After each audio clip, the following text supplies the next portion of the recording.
Hello, Honors Geometry students. Today we're going to be doing our final lesson for Unit 6. We're going to talk about compositions of transformations. Now, as I mentioned earlier, we're not going to really do anything new today. We're going to learn a couple of new terms, but other than that, we're not really doing anything new. We're going to be putting together multiple transformations in what we call a composition.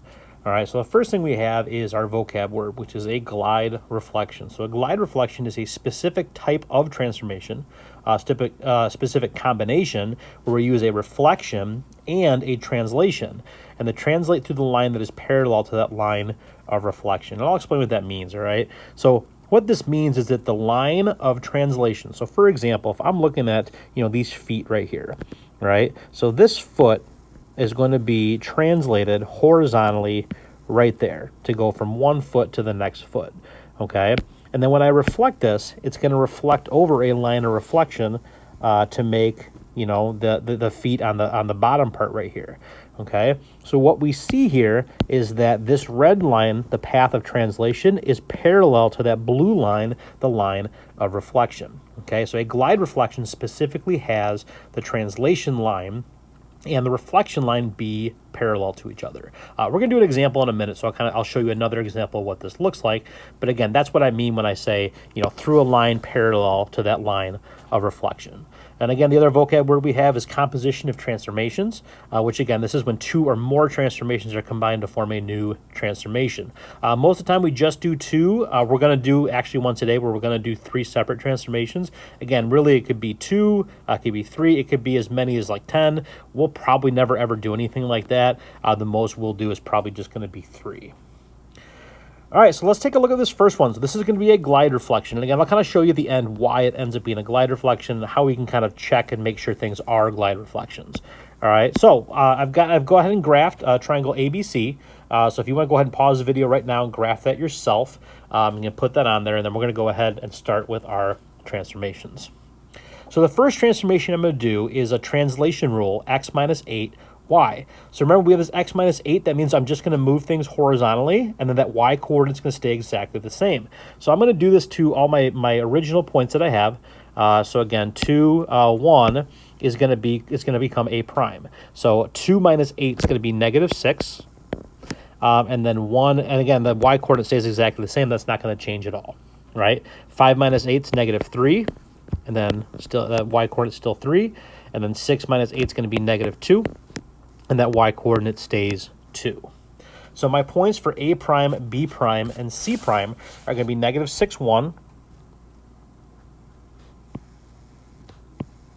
There's A prime. B prime, negative 3, 3. And then C prime is negative 2, 2. So my triangle is going to look something like this. So again, we just moved horizontally from the right to the left. All right, so that's my first transformation. So my second transformation I'm going to do right down here is I'm going to reflect the translated figure across the x-axis. All right, so I'm going to do a reflection. Again, my line of reflection is going to be the x-axis, so right here in the middle. And again, remember, we just do opposite. So A prime is 1 unit above that, so I'm going to go 1 unit below. All right. Now, the other thing that's going to be a little bit new here is to go ahead and denote that second transformation. I'm going to put 2 tick marks on the A, and we would call this A double prime. All right. So B prime is located 1, 2, 3 units above. So I'm going to go 1, 2, 3 units below, and I'm going to get B double prime, right there. Again, C prime is located 2 units above, so I'm going to go 2 units down and get C double prime right here. All right, so if I go ahead and fill in my graph or connect all my dots here, I've got my my second image here. Okay, so again, the red one represents my pre-image. The blue one here is my image number 1, and the green one here is image number 2. So let's go ahead and plot these points here. So again, we just reflected right across that x-axis. So if you remember our rules for this stuff, what we do is we just flip that y coordinate. So negative 6, negative 1 is A double prime. B double prime ends up being negative 3, negative 3. And then C double prime ends up being negative 2, negative 2. All right, so I'm going to go ahead and show you, too, what I meant by this whole glide reflection. This is an example of a glide reflection. All right. So the path of translation would be if I pick any two image points. So again, if I pick A and A prime, B and B prime, or C and C prime, and I connect those 2 points together. I'm just going to connect B and B prime because it's kind of up here. It's kind of out of the way a little bit. I'm going to connect those 2 points right there. So I have this horizontal line, okay? If I want to write the equation, that's actually the equation y equals 3 right there. Okay. Now, the other thing we noticed as well is my line of reflection was the x-axis. So I'm going to go ahead and just trace over my green line right here. That x-axis is my line of reflection, which is also a horizontal line. So because these two purple lines that I just drew in here are horizontal and parallel to each other, that's why this is an example of a glide reflection. The path of translation is parallel to the line of reflection. Therefore, it is a glide reflection. All right, so moving on to example number 2. Describing the composition of transformations. So again, this is just writing rules. We've been doing this before. The difference is I'm looking at 2 separate groups of triangles, and I just need to kind of explain what's happening as I go from one to the other.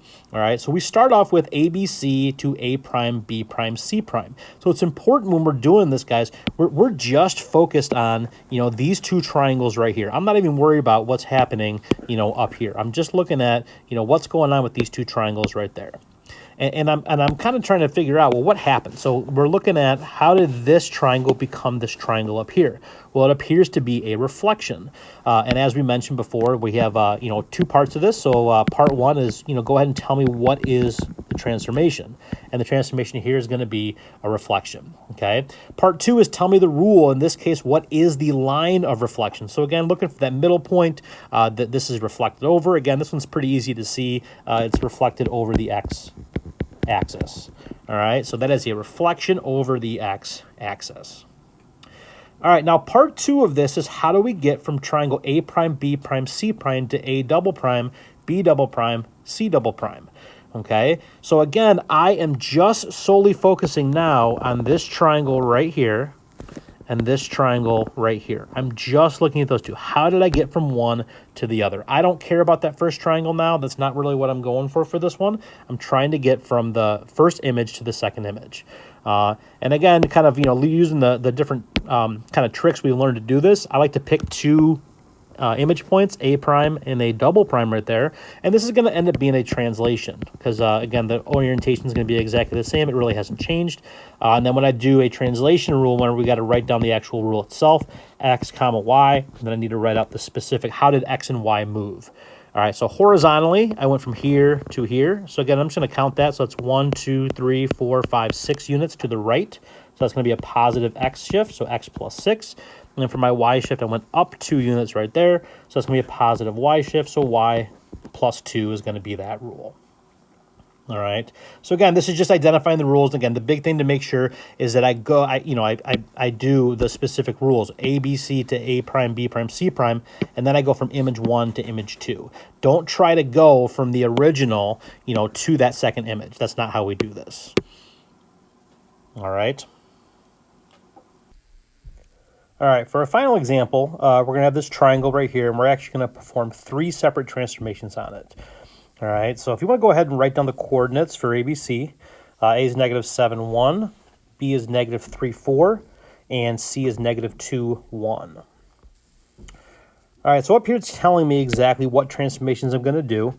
So I'll go ahead and highlight them as we go through them. All right, my first transformation is the triangle is translated 5 units to the right, creating image A prime, B prime, C prime. Okay, so translation, if we want to write a rule for this, again, we can, x comma y, and then because I'm moving to the right, that's going to be an x modification, so I'm going to add 5 actually to my x's, because I'm moving it to the right. Since I'm not moving it up or down, we keep that y shift exactly the same. So the y is going to be like that, x plus 5, y is going to be my rule. All right. So I'm going to go ahead and modify these points and just kind of, I'm going to add 5 to all of these x coordinates from ABC. All right, so A prime is going to be negative 7 plus 5 is going to be negative 2, 1. Negative 3 plus 5 is going to be 2, 4. And then negative 2 plus 5 is going to be 3, and the y coordinate stays 1. So let's go ahead and graph this. So negative 2, 1 is actually going to be right there where C is. So that's going to be A prime. B prime is going to be the point 2, 4. So right here. And then C prime is going to be the point 3, 1.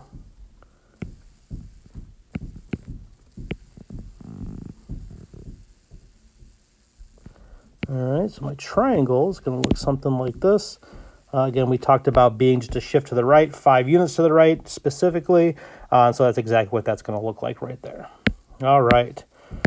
Next transformation. So keep reading. The image is then reflected across the x-axis. All right, so that's going to be my next transformation. And so across the x-axis, so remember that's going to be this line right there. And we're just going to go opposites, right? So A prime is located 1 unit above. So I'm going to go 1 unit down to get A double prime. C prime is located 1 unit above, so I'll go 1 unit below to get C double prime. And then B prime is located 4 units above, so we'll go 1, 2, 3, 4 down to get B double prime. I'm going to go ahead and connect these dots. And I've got my green triangle, which has been reflected across that x-axis there. Let's go ahead and write on the points as well. So remember that rule that we have. If you go back and look at your notes, the rule we have for this one is A, and then we go opposite B. So the x-coordinate stays exactly the same. And then we just take the opposite of the y-coordinate. Now remember, we are going to transform these points right here. Okay, don't go back to the original. Okay, we translate the first image right there. All right, so again, the x-coordinate stays the same. So -2, -1 is what that's going to be. -2, -4, and then -3. Those should be positive. Sorry about that. And then +3, -1 for that last one. All right, so again, all the x-coordinates stay the same from A prime, B prime, C prime, but the y-coordinates go opposite. So we get -1, -4, and then -1 for that last one. All right, finally, my final transformation here is going to be, I'm going to dilate by a factor of 1.5, okay? But I'm also going to be centered at the point 2, 0, okay? So this is going to be, again, a little bit different here, all right? So we want to go ahead and we're going to do this. I'll do this one in purple.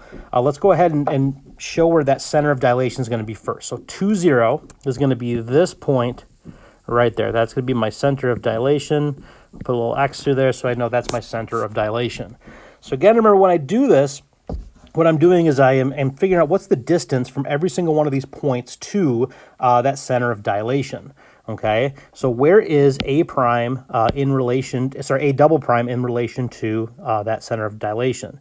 So again, I have a vertical distance of 1, right? And then I have a horizontal distance of 1, 2, 3, 4 units to the left right there. So that's going to be a 1 and 4. Now what I want to do is I want to multiply those distances by my scale factor, which is 1.5. All right, so 1 times 1.5 is going to be 1.5. So I'm going to come, 1.5 down there. And then 4 times 1.5 is actually going to be 6. So I'm going to go 1, 2, 3, 4, 5, 6. It's going to put me out here. And then this is going to be triple prime, is going to be all the way out there. All right, so let's do the same thing here for B and C. B is actually going to be a little bit easier for us because it's just straight down, right? So if I kind of say, hey, where's B located? I kind of draw this line from my center of dilation to B. It goes down 1, 2, 3, 4 units down. So again, we multiply 4 times 1.5. That's going to be 6. So I just go down 6 units, which is going to put me right down here. And that's going to be B triple prime. Last but not least, I want to go ahead and do for C double prime here as well. Again, I've got a vertical distance of 1 to go down here, and then a horizontal distance also of 1. So it's 1 and 1. We multiply each of those distances by 1.5. So I'm now going to go down 1.5, and then I'm going to go over 1.5. All right, the halves are a little bit weird, I agree with you. But again, we can kind of figure out approximately where that's going to be. So that point right there is going to be C triple prime. All right, so now that I've got all this in here, I can go ahead and connect my dots, and I've got myself my final image in my triangle. All right, so this purple triangle, again, looks like the other triangles. It's a little bit bigger because we have that scale factor of 1.5, so it's bigger than 1, so it did get bigger. And so our last thing is going to be, let's go ahead and write in these points. All right, so A triple prime, again, just kind of counting the points here. We're looking at, it's -1, 2, 3, 4. So -4 is my x-coordinate, and it goes down -1.5. All right, so -4, -1, 0.5 is going to be that point. B triple prime is going to be +2 for my x-coordinate, and then it goes down 1, 2, 3, 4, 5, 6 units.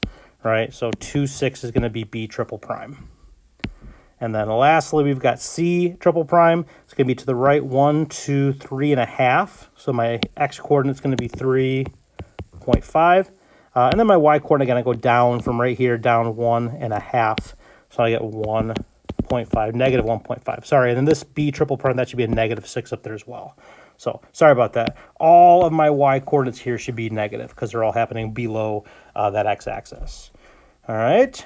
And again, we can always kind of do these visual checks, make sure everything looks good. But again, this is going to be my different types of transformations. All right, so there's a few you try out problems. I want you guys to try these on your own. We'll go over them in class tomorrow. And as always, if you have any questions, come to office hours. I'd be happy to work with you. Have a good day.